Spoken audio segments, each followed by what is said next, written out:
Hi there, and welcome to my first One Piece review of chapter One Piece 1051. Now, I know that there's 2 more chapters out, but these are the last chapters of Wano, and I can't help it, man. I'm just such an avid fan of One Piece that I gotta talk about these chapters, man. So, hey, if you're liking this new, format of One Piece reviews by me, make sure you give this channel a subscribe and like this video.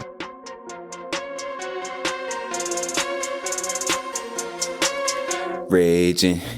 Let's break it down. I'm gonna start off with the top 5 highlights of the chapter, what I feel is the most important aspects, and then I'm gonna go into my overall thoughts, and then the last part's gonna be the review. So let's get into it.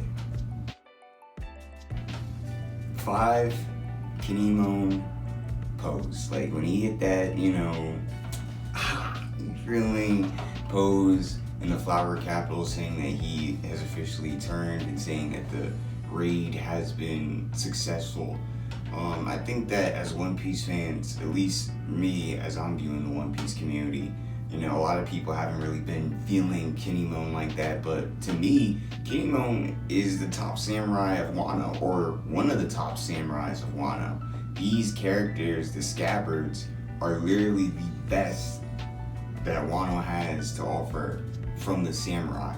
And, it could have been, I guess, more impactful that he died during Wano, but for me, I, am very happy the character survived and is able to share his story of the experience of what he had to go through going into the future, having to find new allies from scratch 20 years later after Odin's death.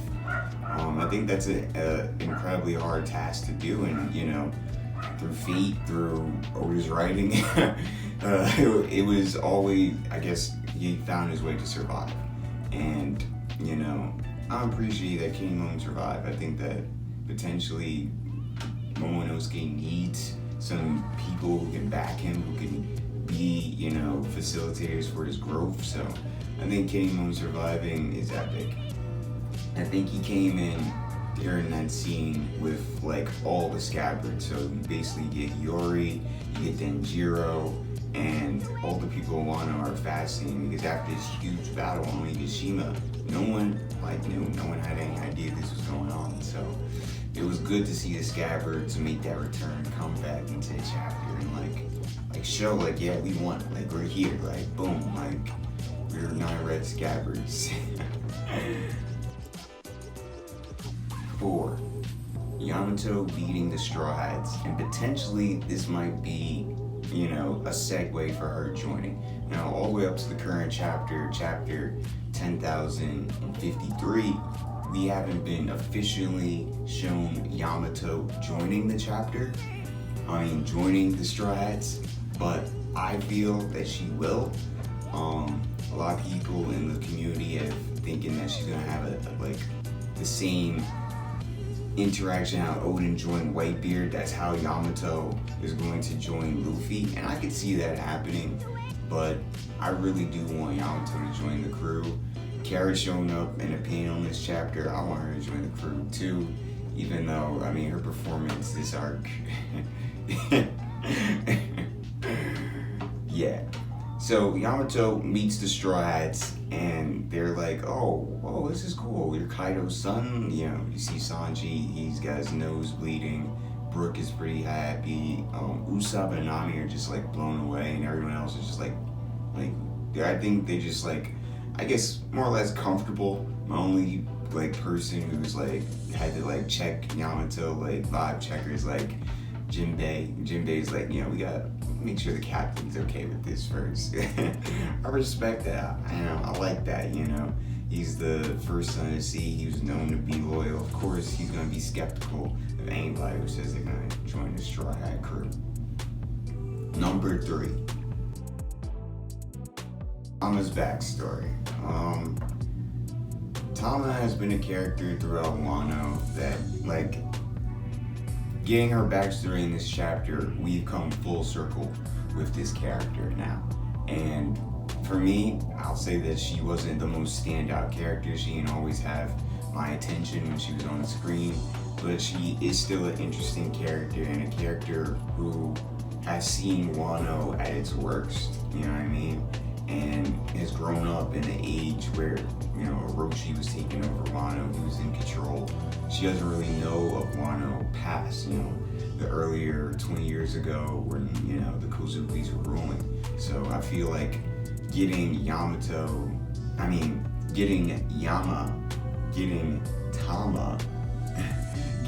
Tama's character,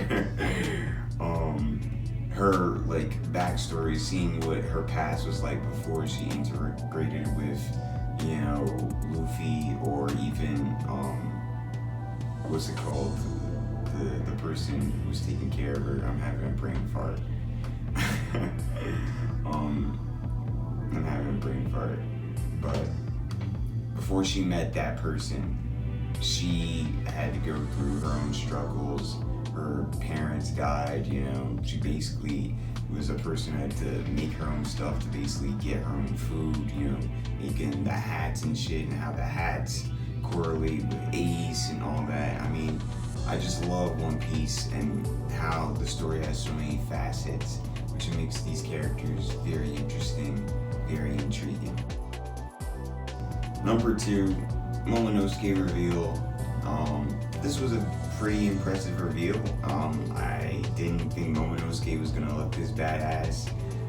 I thought that, to be honest, he was gonna have like the flat top like Odin type shit hairstyle. He doesn't, but he looks like Odin without it. So I mean, it's pretty interesting. He comes out as dragon form, and, you know, and he gets at where, you know, that castle is, or the Shogun's palace, and he stands before that in front of the people of Wano, saying that Wano has been liberated, which is a good thing. We've been in Wano for 3+ years, almost 4 years, and this battle has been literally a struggle that's involved the entire country. That's going to be something that is gonna tip the balance in the future and changing the structure of the world. So this, you know, Momonosuke being revealed here as his adult form, I believe that this is the beginning of where this character is going to go, because we really haven't had a lot of Momonosuke. He has had a lot of growth in this arc, but potentially within his future, what he's doing, the two sovereigns, you know, the story with that, Wano itself, spoilers for, you know, if you haven't read past this chapter, Pluton, that's all I'm gonna have to say.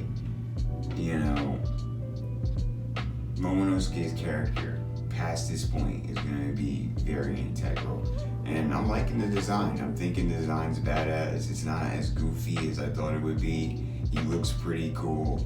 You know what I mean? I'm loving what I'm seeing from Momonosuke, saying he's gonna be the Shogun, saying he's gonna be, you know, this person to be able to be this great figure, you know, and a person who's gonna be a great figure backing Monkey D. Luffy. Number 1. Wano is liberated. We have liberated Wano, nigga. We have taken down 2 emperors. Gone, bro. Gone. Nigga, Kaido's rule has been over. It is over. And that is just, I think, one of the most hypest things about this chapter. Seeing the culmination of the fight, seeing, you know, if you read chapter 1050, Luffy versus Kaido, and the final climax of that battle, which in my opinion, yeah, I think I'm in the stance too with the community. You know, a big epic punch. I didn't think that that's how the fight was gonna end. I thought more or less it was gonna be like a Rob Lucci. You know, he's gonna give, you know, Joestar aura type thing to Kaido to put him down, but it's just one big epic punch. And, you know, I find that interesting. It gives the arc a nice ending, a nice finish. And, you know, Wano liberated is like I said, it's been one of the things we've been running with this storyline for so long. And finally be taken down a Yonko, leader of the Beast Pirates, and Big Mom, I don't think she's taken down in this arc, but I mean, her credibility as a Yonko has fallen. She's not a Yonko anymore. So, yeah, this I think is one of the greatest highlights of this chapter. My overall thoughts on it, I was impressed with it. I kind of liked this chapter. I liked Momonosuke's design, his reveal. I liked seeing him interaction with his sister Hiyori. I like seeing what's her name, the ninja, Shinobu, finally a part of the Scabbards, finally bowing down alongside the other Scabbards. I think that is beyond very intriguing, and chapter One Piece 1051. This is the review. To be honest, what I want to do, I don't want to rate these chapters, well, what's the best out of 10, a 10 out of 10. If a chapter's a 10 out of 10, I will say it. But I just want to be a person on YouTube who's come into the community, I'm new here, and I just want to appreciate chapters. So I'm just going to say, at the end of the video, did I like the chapter or not, or did I not? And I like this chapter. I thought it was a pretty good chapter. Not anything too great, but a great segue for some bigger things in the future. Now, if you like what I had to say here, you're thankful for this video, you're agreeing with your boy, you're liking the hairstyle, yeah, I made this myself. So, like, subscribe, keep me being able to do this, and I'll see you in the next video. Thank you.